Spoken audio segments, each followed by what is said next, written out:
So students, we are going to start with our first topic, that is welding.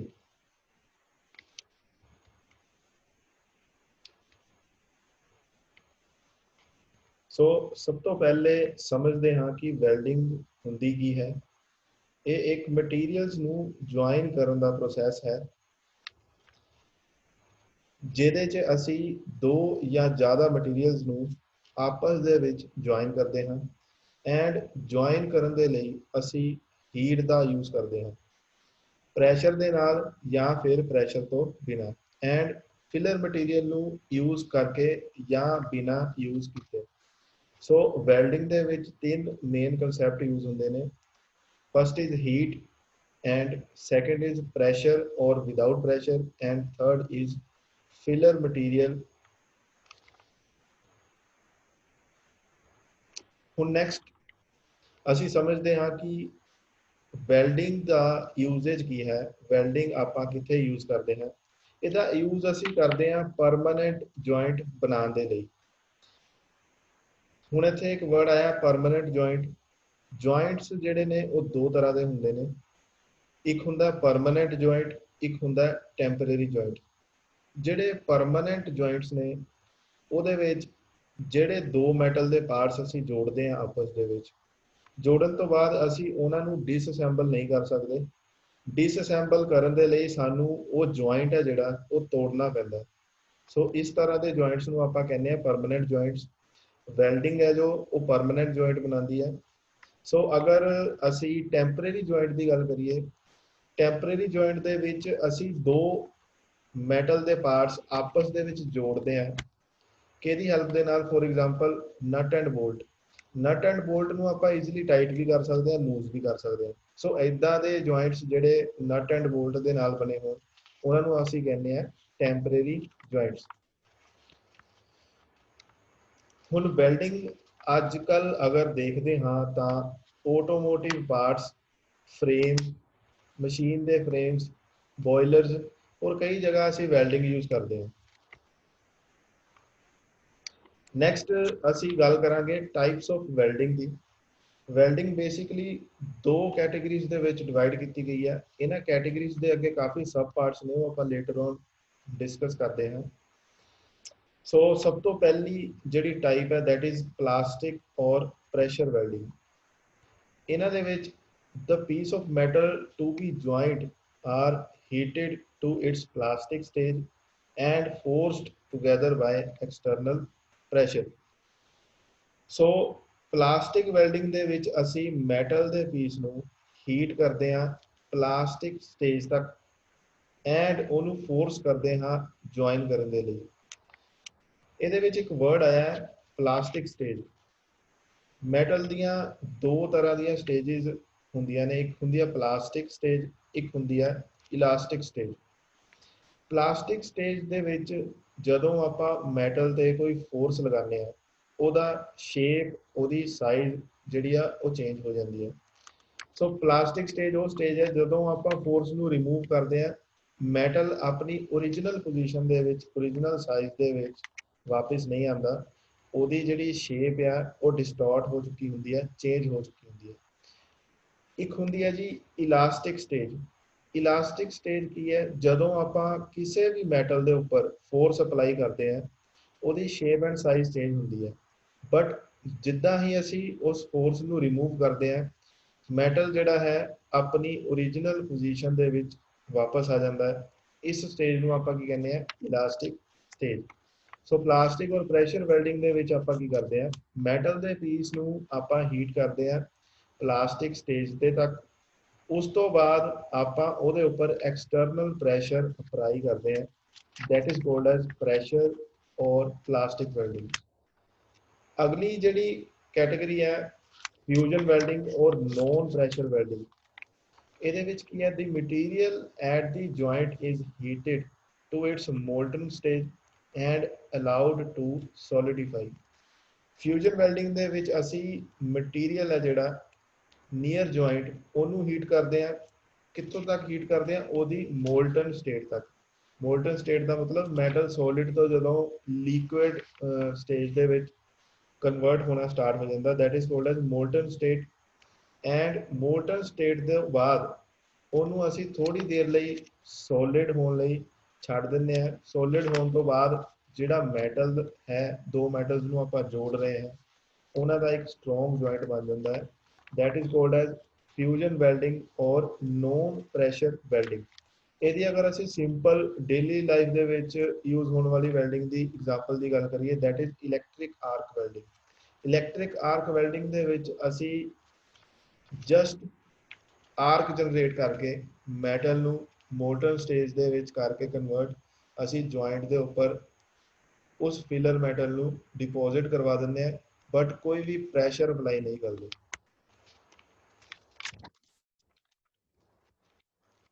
So next ਆ ਜਾਂਦਾ ਜੀ common terms used ਇਨ welding.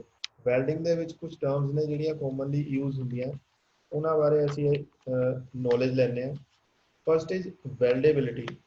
ਵੈਲਡੇਬਿਲਿਟੀ ਕੀ ਹੈ? Property of metal indicating ease with which two similar or dissimilar metals are joined by fusion or without the application of pressure and with or without the use of filler metal।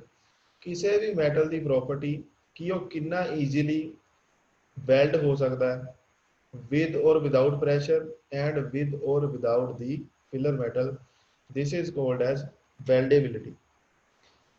Second जी term है that is autogenous welding. Autogenous welding की है? Process of joining similar metals by melting the edges together without addition of filler metal. Autogenous welding ਦੇ ਵਿੱਚ ਅਸੀਂ similar metals ਨੂੰ ਜੋੜਦੇ ਹਾਂ ਬਿਨਾਂ ਕਿਸੇ ਐਡੀਸ਼ਨਲ ਫਿਲਰ ਮਟੀਰੀਅਲ ਦੀ ਹੈਲਪ ਦੇ ਨਾਲ। This is called as autogenous welding। next is homogeneous welding। It is the process of joining similar metals with the help of filler rod of same material। दो similar metals ਨੂੰ ਜੋੜਨਾ with the help of filler rod or additional material। ਸਾਰਿਆਂ ਦਾ ਜਿਹੜਾ material ਆ ਉਹ same ਰਹੇਗਾ। ਇਸ ਤਰ੍ਹਾਂ ਦੀ ਵੈਲਡਿੰਗ ਨੂੰ ਆਪਾਂ ਕੀ ਕਹਿੰਦੇ ਆ? Homogeneous welding. Next is heterogeneous welding. ਇਹ ਕੀ ਹੈ? the process of joining dissimilar metals by filler rod having the melting point less than parent metal। ਇਸ ਤਰ੍ਹਾਂ ਦੀ ਵੈਲਡਿੰਗ ਦਾ ਮਤਲਬ ਕੀ ਹੈ? ਦੋ dissimilar metals ਨੂੰ ਆਪਸ ਦੇ ਵਿੱਚ ਜੋੜਨਾ। ਦੋ dissimilar metal ਦਾ ਮਤਲਬ ਇੱਕ ਦਾ ਮਟੀਰੀਅਲ ਅਲੱਗ, ਦੂਸਰੇ ਵਰਕਪੀਸ ਦਾ ਮਟੀਰੀਅਲ ਅਲੱਗ, ਦੋਨਾਂ ਨੂੰ ਆਪਸ ਦੇ ਵਿੱਚ ਜੋੜਦੇ ਕਿੱਦਾਂ ਆ? ਫਿਲਰ ਰੋਡ ਦੀ ਹੈਲਪ ਦੇ ਨਾਲ। ਉਹ ਜਿਹੜੀ ਫਿਲਰ ਰੋਡ ਹੈ ਉਹਦਾ ਮਟੀਰੀਅਲ ਹੈ ਜੋ ਪੇਰੈਂਟ ਮੈਟਲ ਦੇ ਮੈਲਟਿੰਗ ਪੁਆਇੰਟ ਤੋਂ ਵੀ ਘੱਟ ਹੋਣਾ ਚਾਹੀਦਾ। ਪੇਰੈਂਟ ਮੈਟਲ ਮਤਲਬ ਜਿਹੜੇ ਦੋ ਮੈਟਲ ਦੇ ਪੀਸ ਅਸੀਂ ਜੁਆਇਨ ਕਰਨੇ ਆ। ਉਸ ਤੋਂ ਬਾਅਦ ਨੈਕਸਟ ਟਰਮ ਆਉਂਦੀ ਹੈ ਜੀ ਬੇਸ ਮੈਟਲ। ਬੇਸ ਮੈਟਲ ਕੀ ਹੈ? Metal to be welded is called as base metal. ਜਿਹੜਾ ਮੈਟਲ ਜਿਹੜਾ ਵਰਕਪੀਸ ਅਸੀਂ ਮੈਲਟ ਕਰਨਾ ਜਾਂ ਸੌਰੀ ਵੈਲਡ ਕਰਨਾ ਉਹਨੂੰ ਅਸੀਂ ਕੀ ਕਹਿੰਦੇ ਆ? Base metal. Next is filler metal. Filler metal की है? Metal required to fill the gap between parts to be joint. दो मेटल के पार्ट्स ਅਸੀਂ ज्वाइन करते हैं जिस मटीरियल की हेल्प के नाल ਉਹਨੂੰ ਅਸੀਂ ਕੀ ਕਹਿੰਦੇ ਆ? Filler metal. ਉਸ ਤੋਂ ਬਾਅਦ नेक्स्ट टर्म आती है जी flux. it is a chemical substance which prevents from oxidation during the welding। एक chemical substance है जो metal ਨੂੰ ਆਕਸੀਡੇਸ਼ਨ ਤੋਂ ਬਚਾਉਂਦਾ ਹੈ ਜਦੋਂ ਅਸੀਂ ਵੈਲਡਿੰਗ ਪਰਫਾਰਮ ਕਰਦੇ ਹਾਂ। ਇਲੈਕਟ੍ਰਿਕ ਆਰਕ ਵੈਲਡਿੰਗ ਦੇ ਵਿੱਚ ਜਿਹੜੀਆਂ ਰੋਡਸ ਨੇ ਵੈਲਡਿੰਗ ਦੀਆਂ ਉਹਨਾਂ ਦੇ ਉੱਪਰ ਇੱਕ ਕੋਟਿੰਗ ਹੁੰਦੀ ਹੈ, ਉਹਨੂੰ ਅਸੀਂ ਕੀ ਕਹਿੰਦੇ ਆ? Flux. Next is deposition rate. the rate at which metal is deposited per unit time। and last is tack weld, a small weld used to hold two pieces together। tack weld ਕੀ ਹੈ? ਮੰਨ ਲਓ ਦੋ large pieces ਨੇ metal ਦੇ, ਉਹਨਾਂ ਨੂੰ ਆਪਸ ਦੇ ਵਿੱਚ ਅਸੀਂ ਜੁਆਇਨ ਕਰਨਾ ਵੈਲਡਿੰਗ ਦੀ ਹੈਲਪ ਦੇ ਨਾਲ। ਹੁਣ ਉਹਨਾਂ ਨੂੰ ਹੋਲਡ ਕਰਨ ਦੇ ਲਈ ਅਸੀਂ ਸਮਾਲ ਵੈਲਡ ਕਰਦੇ ਹਾਂ ਤਾਂ ਕਿ ਉਹ ਪੀਸਿਸ ਆਪਣੀ ਪੋਜੀਸ਼ਨ ਨੂੰ ਹੋਲਡ ਕਰ ਸਕਣ। ਉਹਨਾਂ ਸਮਾਲ ਵੈਲਡਸ ਨੂੰ ਆਪਾਂ ਕੀ ਕਹਿੰਦੇ ਆ? Tech weld. ਨੈਕਸਟ ਆਂਦੀ ਹੈ ਜੀ ਕਲਾਸੀਫਿਕੇਸ਼ਨ ਆਫ ਵੈਲਡਿੰਗ। ਜਿਹੜੀ ਆਪਾਂ ਡਿਟੇਲ ਦੇ ਵਿੱਚ ਪੜਾਂਗੇ ਆਪਣੇ ਨੈਕਸਟ ਲੈਕਚਰਸ ਦੇ ਵਿੱਚ। ਸੋ ਫਸਟ ਕੈਟੇਗਰੀ ਹੈ ਜੀ ਗੈਸ ਵੈਲਡਿੰਗ ਦੀ। ਗੈਸ ਵੈਲਡਿੰਗ ਦੀਆਂ ਅੱਗੇ ਤਿੰਨ ਕੈਟੇਗਰੀਜ਼ ਨੇ, that is air acetylene welding, second one is oxyacetylene welding, and third one is oxy hydrogen welding। ਅਗਲੀ ਕੈਟੇਗਰੀ ਹੈ ਆਰਕ ਵੈਲਡਿੰਗ ਦੀ। ਆਰਕ ਵੈਲਡਿੰਗ ਦੇ ਵਿੱਚ electric arc welding ਪੜਾਂਗੇ, shield metal ਆਰਕ ਵੈਲਡਿੰਗ ਪੜਾਂਗੇ, ਸਬਮਰਜਡ ਆਰਕ welding, tungsten ਇਨਰਟ gas welding ਜਿਹਨੂੰ ਆਪਾਂ TIG welding ਵੀ ਬੋਲਦੇ ਹਾਂ short form ਦੇ ਵਿੱਚ, ਮੈਟਲ ਇਨਰਟ ਗੈਸ ਵੈਲਡਿੰਗ ਜਿਹਨੂੰ ਆਪਾਂ ਮਿਗ ਵੈਲਡਿੰਗ ਬੋਲਦੇ ਹਾਂ ਸ਼ਾਰਟ ਫਾਰਮ ਦੇ ਵਿੱਚ। ਉਸ ਤੋਂ ਬਾਅਦ ਆ ਜਾਂਦਾ ਜੀ ਇਲੈਕਟ੍ਰੋ ਸਲੈਗ ਵੈਲਡਿੰਗ। ਉਸ ਤੋਂ ਬਾਅਦ ਅਗਲੀ ਕੈਟੇਗਰੀ ਆ ਜਾਂਦੀ ਹੈ ਜੀ ਰੈਜ਼ਿਸਟੈਂਸ ਵੈਲਡਿੰਗ ਦੀ। ਰੈਜ਼ਿਸਟੈਂਸ ਵੈਲਡਿੰਗ ਦੇ ਵਿੱਚ ਆਪਾਂ ਪੜਾਂਗੇ spot welding, seam welding, projection welding, butt welding, percussion welding. Next ਆ ਜਾਂਦਾ ਜੀ ਸੋਲਿਡ ਸਟੇਟ ਵੈਲਡਿੰਗ। ਇਹਦੇ ਵਿੱਚ ਅਸੀਂ ਪੜਾਂਗੇ ਐਕਸਪਲੋਸਿਵ ਵੈਲਡਿੰਗ, ਅਲਟਰਾਸੋਨਿਕ ਵੈਲਡਿੰਗ। ਉਸ ਤੋਂ ਬਾਅਦ ਆ ਜਾਂਦਾ ਹੈ ਥਰਮੋ ਕੈਮੀਕਲ ਵੈਲਡਿੰਗ। फर्स्ट है जी thermit welding and second is atomic hydrogen welding. Next category is radiant energy welding. ਉਹਦੇ अंडर फर्स्ट सब पार्ट है electron beam welding and second is laser beam welding. So ਇਹ ਜਿਹੜੀਆਂ ਕਲਾਸੀਫਿਕੇਸ਼ਨਸ ਨੇ welding ਦੀਆਂ ਆਪਾਂ detail ਦੇ ਵਿੱਚ ਸਟੱਡੀ ਕਰਾਂਗੇ ਆਪਣੇ ਨੈਕਸਟ ਆਉਣ ਵਾਲੇ ਲੈਕਚਰਸ 'ਚ। ਸੋ ਨੈਕਸਟ ਅਸੀਂ ਗੱਲ ਕਰਦੇ ਹਾਂ ਐਡਵਾਂਟੇजेस ਆਫ ਵੈਲਡਿੰਗ। ਵੈਲਡਿੰਗ ਦੀਆਂ ਐਡਵਾਂਟੇजेस ਕੀ ਨੇ? ਸਭ ਤੋਂ ਪਹਿਲੀ ਐਡਵਾਂਟੇਜ ਹੈ ਲੋ ਮੈਨੂਫੈਕਚਰਿੰਗ ਕੋਸਟ। ਮੈਨੂਫੈਕਚਰਿੰਗ ਕੋਸਟ ਅਗਰ ਜਨਰਲ ਇਕਵਿਪਮੈਂਟ ਦੀ ਗੱਲ ਕਰੀਏ ਤਾਂ ਇੰਨੀ ਜ਼ਿਆਦਾ ਨਹੀਂ ਹੁੰਦੀ। Second is repair ਬਾय welding is easy. ਅਗਰ ਵੈਲਡਿੰਗ ਨੂੰ ਇੱਕ ਵਾਰੀ ਟ੍ਰੇਨਿੰਗ ਲੈ ਲਿੱਤੀ ਜਾਵੇ ਤਾਂ ਇਹਦੀ ਰਿਪੇਅਰ ਹੈ ਜਿਹੜੀ ਕਾਫੀ ਈਜ਼ੀ ਹੈ। General welding equipment is not very costly. Total joining cost is less in case of welded joint.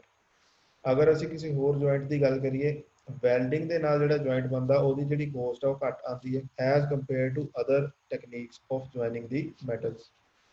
Last one is large number of metals and alloys can be joint using the welding. ਕਾਫੀ ਸਾਰੇ alloys, ਕਾਫੀ ਸਾਰੇ dissimilar metals, ਕਾਫੀ ਸਾਰੇ similar metals ਨੂੰ metal ਦੀਆਂ categories ਨੂੰ ਅਸੀਂ ਵੈਲਡਿੰਗ ਦੇ ਨਾਲ ਈਜ਼ੀਲੀ ਜੁਆਇਨ ਕਰ ਸਕਦੇ ਹਾਂ। ਨੈਕਸਟ ਆਉਂਦਾ ਹੈ ਜੀ ਡਿਸਐਡਵਾਂਟੇजेस ਆਫ ਵੈਲਡਿੰਗ।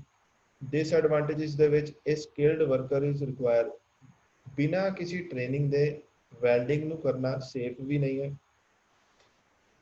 ਉਸ ਤੋਂ ਅੱਗੇ ਆ ਜਾਂਦਾ ਜੀ more safety devices are needed. Safety devices ਦੀ ਲੋੜ ਪੈਂਦੀ ਹੈ ਜਦੋਂ ਅਸੀਂ ਵੈਲਡਿੰਗ ਕਰਦੇ ਹਾਂ, for example gloves, goggles. Next is welding heat produces metallurgical changes. Jigs and fixtures are required to hold the parts. Parts ਨੂੰ ਹੋਲਡ ਕਰਨ ਦੇ ਲਈ ਕਾਫੀ ਸਾਰੇ ਹੈਵੀ ਪਾਰਟਸ ਵੀ ਹੁੰਦੇ ਆ, ਉਹਨਾਂ ਨੂੰ ਹੋਲਡ ਕਰਨ ਦੇ ਲਈ ਜਿਗਸ ਐਂਡ ਫਿਕਸਚਰਸ ਦੀ ਲੋੜ ਪੈਂਦੀ ਹੈ। ਜਿਗਸ ਐਂਡ ਫਿਕਸਚਰਸ ਡਿਟੇਲ 'ਚ ਨਾ ਜਾਂਦੇ ਹੋਏ ਜਸਟ ਜਿੱਦਾਂ ਬੈਂਚ ਵਾਈਜ਼ ਆ, ਬੈਂਚ ਵਾਈਜ਼ ਦੇ ਵਿੱਚ ਆਪਾਂ ਕੀ ਕਰਦੇ ਹਾਂ ਮੈਟਲ ਦੇ ਪਾਰਟ ਨੂੰ ਹੋਲਡ ਕਰਕੇ ਰੱਖਦੇ ਹਾਂ। ਉਸ ਤੋਂ ਬਾਅਦ ਅਸੀਂ ਵੈਲਡਿੰਗ ਆਪਣੀ ਪਰਫਾਰਮ ਕਰ ਸਕਦੇ ਹਾਂ। ਜਿਗਸ ਐਂਡ ਫਿਕਸਚਰਸ ਬੇਸਿਕਲੀ ਦੋ ਅਲੱਗ-ਅਲੱਗ ਕੈਟੇਗਰੀਜ਼ ਨੇ। ਫਿਲਹਾਲ ਆਪਾਂ ਉਹਦੇ ਤੇ ਨਹੀਂ ਡਿਸਕਸ ਕਰਦੇ, ਨੈਕਸਟ ਆਪਣੇ ਲੈਕਚਰ ਦੇ ਵਿੱਚ ਆਪਾਂ ਡਿਸਕਸ ਕਰਾਂਗੇ। Welding produces harmful radiations, fumes and spatter. ਜਿਹੜੀ ਵੈਲਡਿੰਗ ਅਸੀਂ ਪਰਫਾਰਮ ਕਰਦੇ ਹਾਂ ਉਹਦੇ ਨਾਲ ਕਾਫੀ ਸਾਰੀਆਂ ਹਾਰਮਫੁਲ ਰੇਡੀਏਸ਼ਨਸ, ਫਿਊਮਸ ਤੇ ਸਪੈਟਰ ਪੈਦਾ ਹੁੰਦਾ ਜਿਹੜਾ ਸਾਡੀ ਆਈਜ਼ ਦੇ ਲਈ, ਨੋਜ਼ ਦੇ ਲਈ, ਸਾਡੇ ਸੈਂਸਿਟਿਵ ਆਰਗਨਸ ਦੇ ਲਈ ਸੇਫ ਨਹੀਂ ਮੰਨਿਆ ਜਾਂਦਾ। ਉਸ ਤੋਂ ਬਾਅਦ industrial applications of welding. Welding ਨੂੰ ਆਪਾਂ ਕਿਹੜੀ ਕਿਹੜੀ ਜਗ੍ਹਾ ਯੂਜ਼ ਕਰਦੇ ਹਾਂ? Aircraft construction, automobile construction, bridges, buildings, storage tanks, ships, household and office furniture। And then types of welding joint। ਇਹ ਸਕਰੀਨ ਦੇ ਉੱਪਰ ਜੇ ਤੁਸੀਂ ਦੇਖ ਪਾ ਰਹੇ ਹੋ ਅਲੱਗ-ਅਲੱਗ ਟਾਈਪਸ ਆਫ ਵੈਲਡਿੰਗ ਜੁਆਇੰਟਸ ਦਿਖਾ ਰਹੇ ਆ। ਸਭ ਤੋਂ ਪਹਿਲੀ ਜਿਹੜੀ ਕੈਟੇਗਰੀ ਹੈ that is lab joint. Lab joint ਹੈ ਕੀ? ਲੈਬ ਜੁਆਇੰਟ ਉਦੋਂ ਬਣਦਾ ਹੈ ਜਦੋਂ ਇੱਕ ਵਰਕਪੀਸ ਨੂੰ ਅਸੀਂ ਦੂਸਰੇ ਦੇ ਉੱਪਰ ਓਵਰਲੈਪ ਕਰਦੇ ਹਾਂ। ਦੋਨੋਂ ਵਰਕਪੀਸ ਜਿਸ ਜਗ੍ਹਾ ਮੀਟ ਕਰਦੇ ਨੇ ਉਸ ਜਗ੍ਹਾ ਤੇ ਅਸੀਂ ਵੈਲਡਿੰਗ ਕਰਦੇ ਹਾਂ। ਇਹਦੀਆਂ ਕੁਝ ਟਾਈਪਸ ਅਸੀਂ ਸਕਰੀਨ ਤੇ ਦੇਖ ਰਹੇ ਹਾਂ, ਜਿੱਦਾਂ ਕਿ ਪਹਿਲੀ ਟਾਈਪ ਹੈ ਸਿੰਗਲ ਟਰਾਂਸਫਰਸ, ਉਸ ਤੋਂ ਅੱਗੇ ਆ ਜਾਂਦੀ ਹੈ ਡਬਲ ਟਰਾਂਸਫਰਸ, ਉਸ ਤੋਂ ਨੈਕਸਟ ਆ ਜਾਂਦੀ ਹੈ ਪੈਰਲਲ। ਇਸ ਸਕਰੀਨ ਦੇ ਵਿੱਚ ਟੌਪ ਤੇ ਟੌਪ ਵਿਊ ਦਿਖਾਇਆ ਹੋਇਆ, ਲੈਬ ਜੁਆਇੰਟ ਬਣਾ ਕੇ ਦਿਖਾਇਆ ਹੋਇਆ। ਉਹਦੇ ਨੀਚੇ ਉਹਦਾ ਫਰੰਟ व्यू ਦਿਖਾਇਆ ਹੋਇਆ, ਦੋ ਮੈਟਲ ਦੀਆਂ ਸ਼ੀਟਸ ਨੇ, ਇੱਕ ਸ਼ੀਟ ਦੇ ਉੱਪਰ ਦੂਸਰੀ ਸ਼ੀਟ ਨੂੰ ਅਸੀਂ ਪਲੇਸ ਕੀਤਾ ਹੈ। ਸਿੰਗਲ ਟਰਾਂਸਵਰਸ ਦੇ ਵਿੱਚ ਸਿਰਫ ਆਪਾਂ ਇੱਕ ਸਾਈਡ ਦਾ ਐਜ ਹੈ ਜੋ ਵੈਲਡਿੰਗ ਕਰ ਰਹੇ ਹਾਂ। ਡਬਲ ਟਰਾਂਸਵਰਸ ਦੇ ਵਿੱਚ ਉੱਪਰ ਵਾਲਾ ਐਜ ਤੇ ਨੀਚੇ ਵਾਲਾ ਐਜ ਦੋਨੋਂ ਸ਼ੀਟ ਮੈਟਲਸ ਦਾ ਅਸੀਂ ਵੈਲਡ ਕੀਤਾ ਹੈ, ਉਹਨੂੰ ਅਸੀਂ ਕਹਿੰਦੇ ਹਾਂ ਡਬਲ ਟਰਾਂਸਵਰਸ। ਪੈਰਲਲ ਦੇ ਵਿੱਚ ਵੈਲਡਿੰਗ ਟੈਕਨੀਕ ਕਿੱਦਾਂ ਆਪਾਂ ਯੂਜ਼ ਕਰ ਰਹੇ ਹਾਂ, ਇਹ ਸਾਨੂੰ ਟੌਪ ਵਿਊ ਤੋਂ ਪਤਾ ਚੱਲੇਗਾ। ਟੌਪ ਵਿਊ ਦੇ ਵਿੱਚ ਦੋਨੋਂ ਐਂਡ ਵਾਲੀਆਂ ਜਿਹੜੀਆਂ ਸਾਈਡਸ ਨੇ, ਆਪੋਜ਼ਿਟ ਸਾਈਡਸ ਨੇ, ਆਪਾਂ ਵੈਲਡਿੰਗ ਉੱਥੇ ਪਰਫਾਰਮ ਕਰ ਰਹੇ ਹਾਂ। ਨੈਕਸਟ ਆ ਜਾਂਦਾ ਜੀ ਬਟ ਜੁਆਇੰਟ। ਜਦੋਂ ਦੋ ਮੈਟਲ ਦੇ ਵਰਕਪੀਸ ਅਸੀਂ ਇੱਕ ਦੂਸਰੇ ਦੇ ਬਿਲਕੁਲ ਸਾਹਮਣੇ ਪਲੇਸ ਕਰਦੇ ਹਾਂ ਐਂਡ ਜਦੋਂ ਦੋਨੋਂ ਕੰਟੈਕਟ ਦੇ ਵਿੱਚ ਆਉਂਦੇ ਨੇ, ਅਸੀਂ ਉਸ ਜਗ੍ਹਾ ਜਦ ਵੈਲਡਿੰਗ ਕਰਦੇ ਹਾਂ ਉਸ ਜੁਆਇੰਟ ਨੂੰ ਅਸੀਂ ਕਹਿੰਦੇ ਹਾਂ ਬਟ ਜੁਆਇੰਟ। ਬਟ ਜੁਆਇੰਟ 'ਚ ਸਾਨੂੰ ਐਜਿਸ ਨੇ ਜਿਹੜੀਆਂ ਦੋ ਮੈਟਲ ਪੀਸਿਸ ਦੀਆਂ ਜਾਂ ਦੋ ਵਰਕ ਪੀਸ ਦੀਆਂ, ਉਹਨਾਂ ਨੂੰ ਗ੍ਰਾਈਂਡ ਕਰਨਾ ਪੈਂਦਾ। ਗ੍ਰਾਈਂਡ ਕਰਨਾ ਪੈਂਦਾ ਤਾਂ ਕਿ ਉੱਥੇ ਇੱਕ ਗਰੂਵ ਬਣ ਸਕੇ ਔਰ ਉਸ ਗਰੂਵ ਦੇ ਵਿੱਚ ਆਪਾਂ ਐਡੀਸ਼ਨਲ ਫਿਲਰ ਮਟੀਰੀਅਲ ਨੂੰ ਫਿਲ ਕਰ ਸਕੀਏ। ਜਿੱਦਾਂ ਕਿ ਤੁਸੀਂ ਸਕਰੀਨ ਤੇ ਦੇਖ ਪਾ ਰਹੇ ਹੋ, ਬਟ ਜੁਆਇੰਟ ਦੇ ਕਾਫੀ ਟਾਈਪਸ ਦਿਖਾਏ ਹੋਏ ਆ, ਜਿੱਦਾਂ ਕਿ ਸਕੁਅਰ ਜੁਆਇੰਟ ਹੈ, ਸਿੰਗਲ ਵੀ ਜੁਆਇੰਟ ਹੈ, ਡਬਲ ਵੀ ਜੁਆਇੰਟ ਹੈ, ਸਿੰਗਲ ਯੂ, ਡਬਲ ਯੂ। ਜਿਹੜਾ ਡਾਰਕ ਸ਼ੇਡਡ ਹੈ ਉਹ ਸਾਰਾ ਵੈਲਡਡ ਪੋਰਸ਼ਨ ਹੈ। ਫਸਟ ਜਿਹੜੀ ਕੈਟੇਗਰੀ ਹੈ ਸਕੁਅਰ ਦੀ ਹੈ ਕੈਟੇਗਰੀ। ਸਕੁਅਰ ਕੈਟੇਗਰੀ ਦੇ ਵਿੱਚ ਜਿੰਨਾ ਵੀ ਡਾਰਕ ਪੋਰਸ਼ਨ ਹੈ ਬਲੈਕ ਕਲਰ ਦਾ, ਤੇ ਉਹਦੇ ਲੈਫਟ ਤੇ ਸ਼ੀਟ ਨੰਬਰ 1 ਹੈ, ਉਹਦੇ ਰਾਈਟ ਤੇ ਸ਼ੀਟ ਨੰਬਰ 2 ਹੈ, ਦੋਨਾਂ ਨੂੰ ਆਪਸ ਦੇ ਵਿੱਚ ਜੋੜਿਆ ਗਿਆ। ਜੋੜਨ ਦੇ ਲਈ ਸੈਂਟਰ ਦੇ ਵਿੱਚ ਦੋਨਾਂ ਦੇ ਗ੍ਰਾਈਂਡਿੰਗ ਕਰਕੇ ਗਰੂਵ ਪ੍ਰੋਡਿਊਸ ਕੀਤਾ ਜਾਂਦਾ ਹੈ। ਸਿਮਿਲਰਲੀ ਸਿੰਗਲ ਵੀ ਹੈ, ਸਿੰਗਲ ਵੀ ਦੇ ਵਿੱਚ ਜੋ ਸ਼ੇਪ ਬਣ ਰਹੀ ਹੈ ਔਰ ਸ਼ੇਪ ਬਣਾਉਣ ਤੋਂ ਬਾਅਦ ਜਦੋਂ ਦੋਨਾਂ ਨੂੰ ਆਪਸ ਵਿੱਚ ਜੋੜਿਆ ਜਾਂਦਾ ਹੈ ਉਹ ਸ਼ੇਪ ਬਣਦੀ ਹੈ ਵੀ ਦੀ। ਇसी ਤਰ੍ਹਾਂ ਡਬਲ ਵੀ ਹੈ, ਸਿੰਗਲ ਯੂ ਹੈ ਐਂਡ ਡਬਲ ਯੂ ਹੈ। ਬਟ ਜੁਆਇੰਟ ਤੋਂ ਬਾਅਦ ਜਿਹੜਾ ਨੈਕਸਟ ਜੁਆਇੰਟ ਆ ਜਾਂਦਾ ਦੈਟ ਇਜ਼ ਕਾਰਨਰ ਜੁਆਇੰਟ। ਜਿੱਦਾਂ ਕਿ ਤੁਸੀਂ ਸਕਰੀਨ ਤੇ ਦੇਖ ਪਾ ਰਹੇ ਹੋ, ਕਾਰਨਰ ਜੁਆਇੰਟ ਉਦੋਂ ਬਣਦਾ ਹੈ ਜਦੋਂ ਇੱਕ ਵਰਕਪੀਸ ਨੂੰ ਦੂਸਰੇ ਦੇ ਉੱਪਰ 90 ਡਿਗਰੀ ਤੇ ਪਲੇਸ ਕਰਦੇ ਹਾਂ ਤਾਂ ਕਿ ਜਿਹੜਾ ਜੁਆਇੰਟ ਹੈ ਉਹ ਕਾਰਨਰ ਤੇ ਬਣ ਸਕੇ। ਇਸ ਤਰ੍ਹਾਂ ਦੇ ਜੁਆਇੰਟ ਨੂੰ ਅਸੀਂ ਕੀ ਕਹਿੰਦੇ ਹਾਂ ਜੀ, ਕਾਰਨਰ ਜੁਆਇੰਟ। ਨੈਕਸਟ ਹੈ ਐਜ ਜੁਆਇੰਟ। ਐਜ ਜੁਆਇੰਟ ਉਦੋਂ ਬਣਦੇ ਨੇ ਜਦੋਂ ਦੋ ਪਲੇਟਸ ਨੂੰ ਅਸੀਂ ਪੈਰਲਲ ਜੋੜਦੇ ਹਾਂ। ਪੈਰਲਲ ਜੋੜਨ ਤੋਂ ਬਾਅਦ ਜੋ ਜਗ੍ਹਾ ਬਚਦੀ ਹੈ ਜਿੱਥੇ ਆਪਾਂ ਵੈਲਡਿੰਗ ਕਰਦੇ ਹਾਂ ਉਹਨੂੰ ਅਸੀਂ ਕਹਿੰਦੇ ਹਾਂ ਐਜ ਜੁਆਇੰਟ। ਜਿੰਨਾ ਵੀ ਡਾਰਕ ਪੋਰਸ਼ਨ ਤੁਸੀਂ ਦੇਖ ਪਾ ਰਹੇ ਹੋ ਆਪਣੀ ਸਕਰੀਨ ਦੇ ਉੱਪਰ, ਉਹ ਸਾਰਾ ਦਾ ਸਾਰਾ ਡਾਰਕ ਪੋਰਸ਼ਨ ਕੀ ਹੈ, ਵੈਲਡਡ ਪੋਰਸ਼ਨ ਹੈ। ਜਿਹੜਾ ਲਾਈਟ ਪੋਰਸ਼ਨ ਹੈ ਉਹ ਦੋ ਵਰਕ ਪੀਸ ਨੇ, ਇੱਕ ਲੈਫਟ ਸਾਈਡ ਤੇ ਇੱਕ ਰਾਈਟ ਸਾਈਡ ਤੇ। ਉਸ ਤੋਂ ਬਾਅਦ ਲਾਸਟ ਕੈਟੇਗਰੀ ਜੋ ਆਉਂਦੀ ਹੈ that is T joint. T joint ਉਦੋਂ ਬਣਦਾ ਹੈ ਜਦੋਂ ਇੱਕ ਪਲੇਟ ਦੇ ਉੱਪਰ, ਇੱਕ ਪਲੇਟ ਜਿਹੜੀ ਹੋਰੀਜ਼ੋਨਟਲੀ ਪਲੇਸ ਕੀਤੀ ਹੈ ਉਹਦੇ ਉੱਪਰ ਅਸੀਂ ਵਰਟੀਕਲੀ 90 ਡਿਗਰੀ ਤੇ ਦੂਸਰੀ ਪਲੇਟ ਪਲੇਸ ਕਰਦੇ ਹਾਂ। ਸੋ ਉਹ joint in farm of tea ਬਣ ਜਾਂਦਾ ਹੈ। ਸੋ ਇਹ ਸੀ ਤੁਹਾਡਾ ਅੱਜ ਦਾ ਟੌਪਿਕ। ਅਸੀਂ ਆਪਣੇ ਨੈਕਸਟ ਟੌਪਿਕ ਦੇ ਵਿੱਚ ਸਟੱਡੀ ਕਰਾਂਗੇ various types of welding techniques and अपना remaining syllabus of our first chapter. Thank you.